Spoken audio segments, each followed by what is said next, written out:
আসসালামু আলাইকুম গাইস। আজকে গরমের ভিতরে অতিরিক্ত গরমের ভিতরে আমরা সবাই ক্লান্ত। তো এখন লেবু দিয়ে লেবুর টক খাবো, মানে লেবুকে গুঁড়ো গুঁড়ো করে পিস পিস করে লবণ মরিচ মেখে খাবো। তো আমার সাথে ভিডিওটা দেখতে থাকুন, আমার সাথে থাকুন গাইস। এই যে লেবুগুলো কাটতেছি, দেখুন লেবুগুলো কাটতেছি আমি। লেবু কেটে পিস পিস করে দেখুন।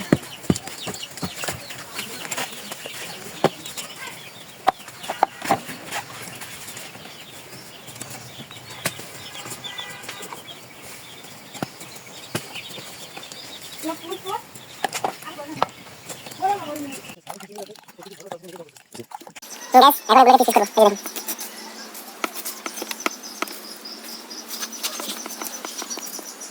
পোষা না, পোষা না কি?